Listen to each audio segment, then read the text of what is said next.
Viewers എല്ലാവർക്കും നമസ്കാരം. മൗനരാഗം സീരിയലിൻ്റെ അപ്കമിങ് വിശേഷത്തിലേക്ക് എല്ലാ കൂട്ടുകാർക്കും സ്വാഗതം കേട്ടോ.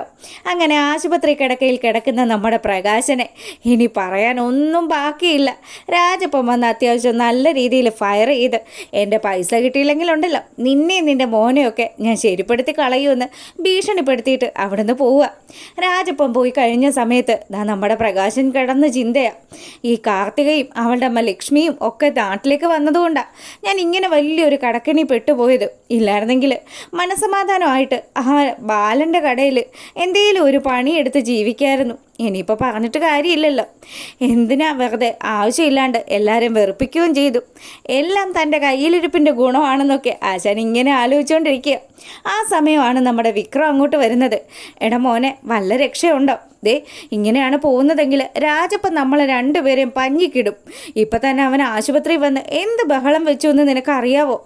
അതിനെ ആശുപത്രി വന്ന് അയാൾ ബഹളം വെച്ചില്ലെങ്കിലേ അത്ഭുതമുള്ളൂ. അയാൾ ഇളക്കി ഇങ്ങോട്ട് തിരിച്ചു വിടാനായിട്ട് നിങ്ങളുടെ ആ ഒരു കൂട്ടുകാരനുണ്ടല്ലോ ബാലൻ, അവനുണ്ട്. അവൻ മാത്രമല്ല, ആ കല്യാണിയുണ്ട്. എല്ലാവരും കൂടി കയറ്റി എരിപിരി വിട്ടിട്ടായിരിക്കും ആ രാജപ്പൻ ഇവിടെ വന്ന് പ്രശ്നം ഉണ്ടാക്കിയത്. അല്ലേ പിന്നെ നിങ്ങളിവിടെ ഇങ്ങനെ കിടക്കുന്നത് കാണുന്നതല്ലേ രാജപ്പൻ. ആ സമയത്ത് തന്നെ എന്തിനാ ഇവിടെ വന്ന് ഒച്ച ഉണ്ടാക്കുന്നത്? എടാ മോനെ, ഇപ്പം നമ്മൾ എന്ത് ചെയ്യും? അവൻ്റെ 17 ലക്ഷം രൂപയിൽ ആ താലിമാലയുടെ പൈസ കുറച്ചാൽ ബാക്കിയുള്ള കാശ് നമ്മൾ ഒപ്പിച്ചു കൊടുക്കണ്ടേ? ഇതൊക്കെ ഞാൻ എങ്ങനെ കണ്ടെത്തും? എന്തിന് എവിടെ അന്വേഷിക്കുന്നു? ഇനി എങ്ങും അന്വേഷിക്കുമൊന്നും വേണ്ട. ദേ നിൽക്കുകയാണ് അമ്മുമ്മയുടെ കഴുത്തെ കിടക്കുന്നതും കൂടി അങ്ങോട്ട് ഊരിക്കൊടുക്കാൻ പറയും.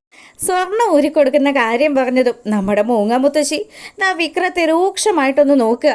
എടാ മോനെ, ഞാൻ ആഗ്രഹിച്ച് വാങ്ങിച്ചതല്ലേടാ ഇത് ഞാൻ എങ്ങനെയാടാ രാജപ്പൻ്റെ കടം തീർക്കാൻ വേണ്ടിയിട്ട് കൊടുക്കുന്നത്?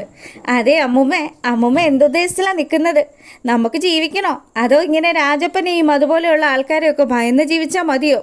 എടാ നീ എങ്ങനെയെങ്കിലും ആ കല്യാണിയുടെയും കാർത്തികയുടെയും ഒക്കെ കാല് പിടിച്ചിട്ട് കുറച്ച് പൈസ ഒപ്പിക്കടാ.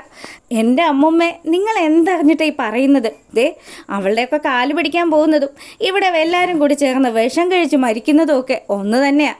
ഇനി എന്തായാലും ഞാൻ അവളുടെ ഒന്നും കാല് പിടിക്കുമെന്ന് നിങ്ങൾ സ്വപ്നത്തിൽ പോലും വിചാരിക്കേണ്ട. അങ്ങനെ ഇവർ സംസാരിച്ചുകൊണ്ട് നിൽക്കുമ്പോൾ ഡോക്ടർ വന്നു കേട്ടോ. അതെ, പ്രകാശൻ്റെ മോനൊന്ന് ഇങ്ങോട്ട് വരാമോ എന്ന് ചോദിച്ചതും നമ്മുടെ വിക്രം ഡോക്ടറിൻ്റെ അടുത്തേക്ക് ചെന്നു. എന്താ ഡോക്ടറെ, അച്ഛനും എന്തെങ്കിലും വിശേഷമുണ്ടോ? ഹേയ്, വിശേഷമൊന്നുമില്ല. ഇയാൾക്ക് പ്രത്യേകിച്ച് പ്രശ്നങ്ങളൊന്നും ഇല്ലാത്ത സ്ഥിതിക്ക് നിങ്ങൾക്ക് ഇനി ഇവിടുന്ന് പോവാം. ഞാൻ ഡിസ്ചാർജ് എഴുതിയിട്ടുണ്ട്. അപ്പോൾ റിസപ്ഷനിൽ പോയി ബാക്കി പൈസയൊക്കെ അടച്ചിട്ട് അച്ഛനെയും കൂട്ടി ഇവിടുന്ന് പോയിക്കോളാൻ പറഞ്ഞു. അങ്ങനെ ഡോക്ടർ വന്ന് ഈ കാര്യം പറഞ്ഞതും നമ്മുടെ വിക്രം ആണെങ്കിൽ ശരിക്കും ഞെട്ടി. ഇത് അത്യാവശ്യം നല്ല പൈസ പിടുങ്ങുന്ന ഒരു ആശുപത്രിയാണ്. ഇനി എന്ത് ചെയ്യുമെന്ന് ആലോചിച്ചിട്ട് ഒരെത്തും പിടിയും കിട്ടുന്നില്ല. ഇട്ടിരിക്കുന്ന വസ്ത്രം അല്ലാണ്ട് വേറെ ഒന്നും തന്നെ വിക്രത്തിൻ്റെ കയ്യിൽ ഇല്ലാത്തത് കൊണ്ട് തന്നെ വിക്രം ഇങ്ങനെ ഞെട്ടി നിൽക്കുക. എടാ മോനെ, എന്താടാ ഡോക്ടർ വന്ന് പറഞ്ഞത്? നിൻ്റെ അച്ഛനെങ്ങാനും തട്ടിപ്പോവെന്ന് പറഞ്ഞു എന്നും ചോദിച്ച് മൂങ്ങ മുത്തശ്ശി വിക്രത്തിൻ്റെ അടുത്തേക്ക് വന്നു. അപ്പോൾ പറഞ്ഞു, എൻ്റെ മുത്തശ്ശി, ഇനി എന്താ നമ്മൾ ചെയ്യുന്നത്? ദേ ആ ഡോക്ടർ പറഞ്ഞത് ബില്ലടച്ചിട്ട് അച്ഛനെയും കൂട്ടിയിട്ട് പോയിക്കോളാനാ. അയാൾ ഡിസ്ചാർജ് എഴുതിയിട്ടുണ്ട്. ഇനി എങ്ങോട്ട്, ഏത് ദിശയിലേക്ക് നമ്മൾ നടക്കും? എൻ്റെ മോനെ, ഇനി നമ്മൾ എങ്ങോട്ട് പോവടാ? ഇനി കാർത്തികയുടെ വീട്ടിലേക്ക് തിരികെ ചെല്ലാൻ പറ്റില്ലല്ലോ. കാർത്തികയുടെ വീട്ടിൽ ഇപ്പോൾ ആരൊക്കെയാണ് അവിടെ വന്ന് പോകുന്നതെന്ന് അമ്മുമ്മയ്ക്ക് വല്ലതും അറിയോ?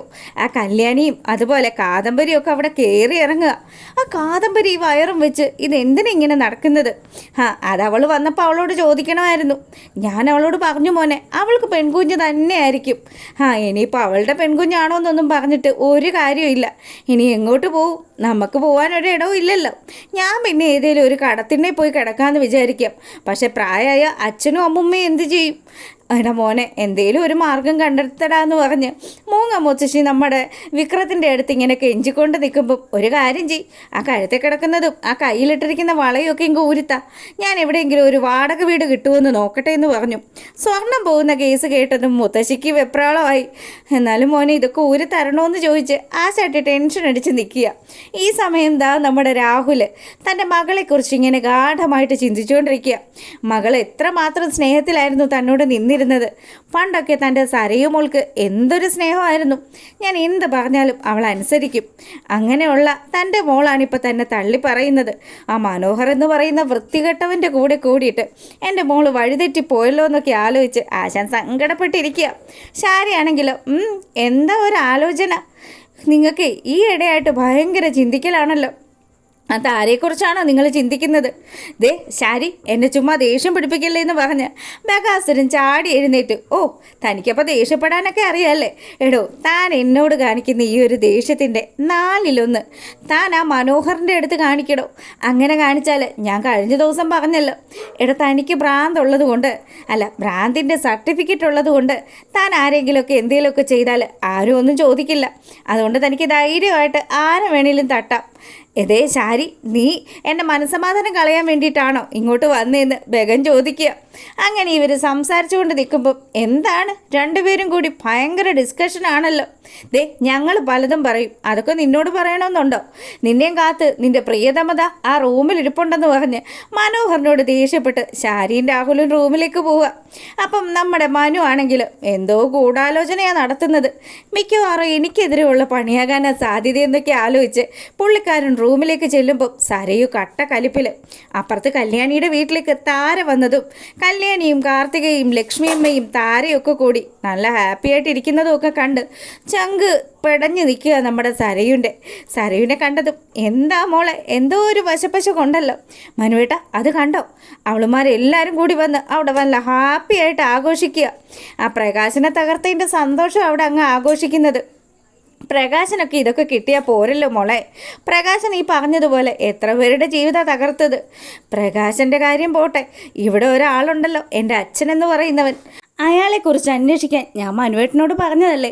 മനുവേട്ടൻ അതൊക്കെ അന്വേഷിച്ചോന്ന് ചോദിക്കുക സരയും.